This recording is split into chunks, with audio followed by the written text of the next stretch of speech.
जे माझ्या वडिलांवर जो अन्याय झालाय आणि त्यांच्या अगोदर जो कोणावर झाला असेल ते आवाज नाही उठवू शकले.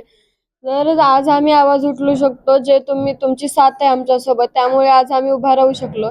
फक्त आमची एकच मागणी आहे की ज्यांनी माझ्या वडिलांची हत्या केली त्यांना कठोरात कठोर शिक्षा व्हावी आणि आम्हाला लवकरात लवकर न्याय मिळावा. पाहिजे.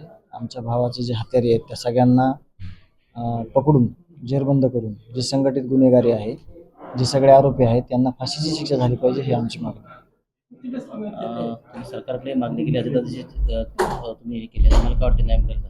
आमची भूमिका सगळ्यांकडे एकच आहे, आम्हाला न्याय द्या. आमच्या सगळ्या भावाचे जे हत्यारे आहेत त्यांना पकडा आणि त्यांना फाशी द्या. आमची सगळ्यांना मागणी आहे आणि आमची मागणी तीच राहणार आहे. आमची मागणी गांभीर्याने घेतलेली आहे सरकारने पण. मुख्यमंत्री साहेबांना पण आम्हाला शब्द दिलेले आहेत की ही गुन्हेगारी सगळी मोडून काढणार आहोत आम्ही. राज्याबरोबर गुन्हेगारी वाढते. ज्या ते त्यावेळेस ज्या त्या आरोपीला आपण शिक्षा नाही देऊ शकलो की मग त्याला असं वाटणार की आपल्याला ह्याच्यातून अभय भेटतंय कुठंतरी, म्हणून प्रकार दिवसेंदिवस वाढत आहेत. त्याचंच हे उत्तम उदाहरण आहे की ह्या प्रत्येक आरोपीवर कमीत कमी 5च्या नंतर पुढं 5, 10, 15, 19, 22 असे गुन्हे आहेत आणि त्या गुन्ह्याला कुठंतरी डोळ्यामागं केल्यामुळे हे गुन्हेगारी वाढलेली आहे असं माझं मत आहे.